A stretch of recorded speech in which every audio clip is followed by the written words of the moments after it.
I get the vach, everybody. So, I'll tell you a Maisa. One of the great Tzadikim, one of the great Chassidish Rebbes was Ramechel Zlotchever. So, this Tzadik, Ramechel Zlotchever, so he had many Chassidim, many students, many followers. So, one particular Chassid of his name was Ramosha, this Chassid. Now, this Ramosha was a very, very strong follower of Ramechel. Wherever the Rebbe went, he went. Whatever the Rebbe said, he absolutely listened to. He was a big chassid.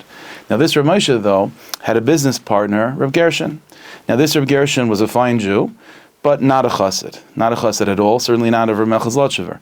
He was in fact a misnagid. He would make fun of the whole thing of Rebbes and Tzadikim. He was not a follower of the whole business. But nevertheless, they got along. They were in business together. They were matzliach. They were successful in business. And every once in a while, this Reb Moshe would always talk to his friend Reb Gershon. We said, "Listen, Gershon, come with me to the Rebbe. You'll see it. You'll know what I'm talking about." But whenever he offered that, whenever he asked that, Reb Gershon always responded, "Nah, it's not for me. It's not for me. You enjoy, you do, but it's not for me." And so on. That was the back and forth they used to have, until finally one day, their business dealings actually took them to Zlotchev, to the place where Ramechel lived, where the Rebbe lived. And so they both find themselves over the weekend in the same town as the Rebbe. So now Rav Moshe turns to his business partner, Rav Gershon. He says, "Listen, Gershon, we're here anyway. It's one thing if we're in distant Shtedlach and I'm trying to convince you to schlep with me to the Rebbe. But you're here anyway. What's the difference? You have to go to Davin anyway. You have to have a meal anyway. So come to Davin by the Rebbe and have a meal by the Rebbe. Like you'll see it. You're not going to lose anything." So listen, at this point, Rav Gershon still wasn't interested in going, but it's already hard to come up with an excuse why not to go if you're in the town anyway. So Rav Gershon says, "Fine, I'll come." So Rav Moshe brings his friend Rav Gershon to davening by the Rebbe Friday night, and then after davening is over, they go to the Tish by the Rebbe. And the whole time where they're by the Tish, so obviously Rav Moshe is enjoying the sitting by the Tzaddik like he always does. But the whole time he's sort of looking and keeping his eye on his friend Rav Gershon to see, how his friend is reacting to it, how his friend is experiencing it. And the whole time Rav Moshe realized by his friend, he was sort of peeking on him, that the whole time Rav Gershon was mamish enamored. He couldn't take his eyes off of the Rebbe. He's mamish. It seemed that Rav Gershon was really enjoying himself. So Rav Moshe was happy. So after the Tish was over, so Rav Moshe goes over to his friend Gershon and he says, "No, Rav Gershon, how was it?" And Rav Gershon can't hold back his excitement. He says, "Moshe, I don't know. I feel bad. I kept on pushing off visiting the Rebbe for so many years and for so long. This was mamish unbelievable. I never saw anything like that in my life." So Rav Moshe is happy, and Rav Moshe says to him, "No, so what specifically grabbed you so much?"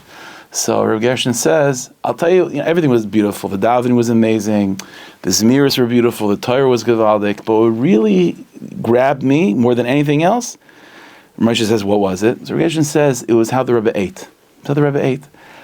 I can't explain it," says Rav Gershon, "but every time the Rebbe ate food, a piece of fish, some chicken soup, whatever it is, whatever he was eating, it just, I never saw such an avodah like anyone like on Yom Kippur. I never saw such an avodah. To me, that was like a taste of what the Kohen Gadol was in Yom Kippur, how he was eating." So Rav Moshe hears that. Rav Moshe says, "Wow, that's pretty amazing."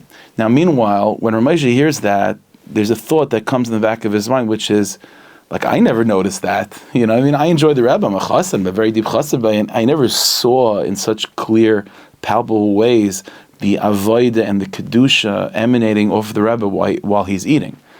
And Rav Moshe is thinking about this, like, that's interesting that my friend who's new to all of this, like, that's the first thing he sees. And the more he thinks about it, the more it's actually disturbing to him.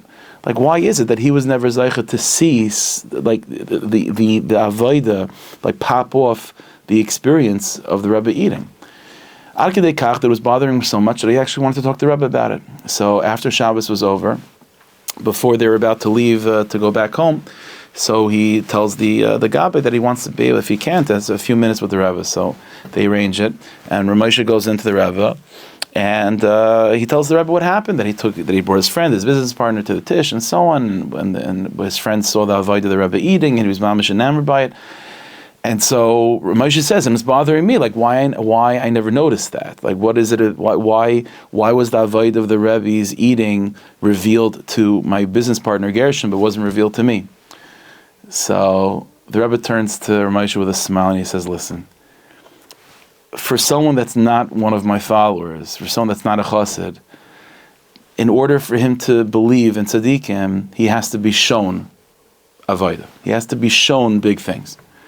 And so for your friend Gershon, I had no choice to convince him of the truth of all of this. I had to sort of take off the mask a little bit and reveal him in an open way the Kedusha of my eating. But said the Rebbe to Rav Moshe, but you're a Chassid of mine. As a Chassid, you don't have to see anything, you believe it. And because you have such a connection to me that you believe in me without seeing it, I don't have to see it. And if I were to show it to you, it would actually take away from the intense bond that we have. Because then the bond would be defined based on a particular thing that you saw and you witnessed and that you felt. Whereas now that you don't see that, our bond is just innate and just inherent, that you believe in me and I believe in you. That's what it means to be a chassid of Hashem. We all need to be, we're all Yidden, and as Yidden we have to be Chassidim of the Rebbeinu Shalom. What does it mean to be a chassid? To be a chassid of Hashem means to believe in Hashem, whether we see Him, whether Chas v'Shalom we don't see Him, whether things make sense or Chas v'Shalom they don't make sense. Either way, we absolutely believe. It's for those people that are not Chassidim of Hashem, so to speak, for them to be brought, to get on board, they have to be shown things.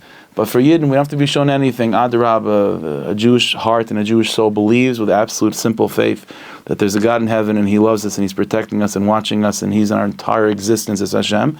And therefore we don't have to see anything at all. Adarab, maybe seeing things would take away from us. Hashem should bless us that we should talk about Zochah to develop and to cultivate and to bring out that intense emunah, that simple faith of being a chassid of the Rebbeinu Shalom. And with that we shall only see Shefa, Bracha, V'atzlacha, Mamash, Ad B'li Dai. This coming week will be exalted. Me'er v'yimeinu. Amen.